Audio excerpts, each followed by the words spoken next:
have a good friend named James Hensiek who essentially worked with me at a car dealership in St. Louis, Missouri, and had overheard a conversation that I was having with another member of the showroom about video games. He came up to me afterwards at my desk and he had this big Rubbermaid tote, and in there was a pristine copy of EarthBound. And it still had the strategy guide, it still had the intact scratch and sniff stickers. So he was like, well dude, you know, take it.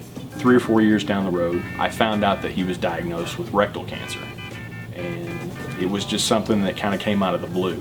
I got to thinking about the game and I was like, there's a lot of themes of friendship that are very important, and just trying to overcome negative things in your life through a positive manner.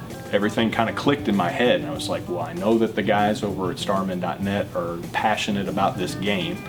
They probably have connections to somebody who might be able to get close to, you know, Shigesato Itoi and see if maybe he would be willing to sign the game based on the circumstances.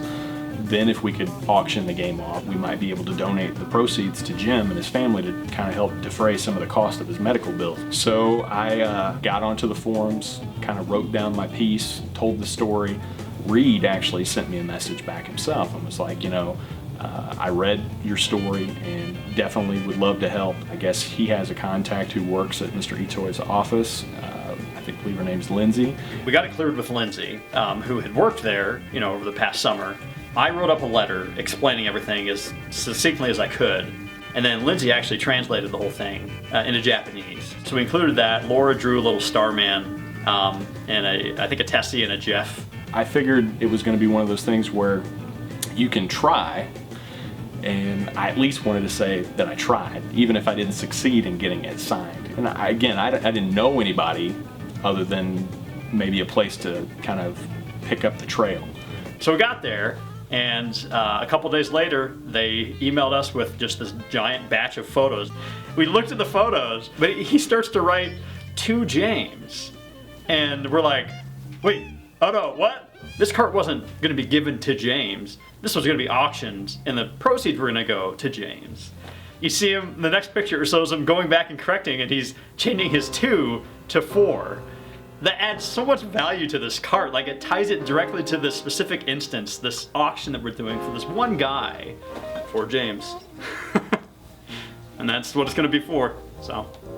Probably one of the things that, you know, starman.net brings to the table is, you know, it seems to be a place where folks are united in their love for this game, but also they feel like they can connect and trust one another because of their, you know, shared affiliation with the game. And you can come together and, again, you know, surmount anything as long as you believe that you can. I mean, that last fight against Gygas is all about, like, you know, your belief.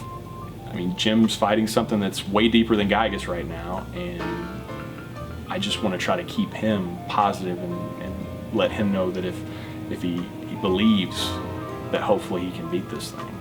You know, like, this is more than just auctioning an item. Like, this is the community coming together, you know. We've kind of constructed the EarthBound Bash as an event, and the cart's going to be the crown jewel of the event, essentially. I hope everybody who even enjoyed EarthBound can just watch this, because it's going to be a really ephemeral, you know, once in a lifetime kind of thing. I don't know if we'll be able to do something like this again, but we're doing it this year. It's happening.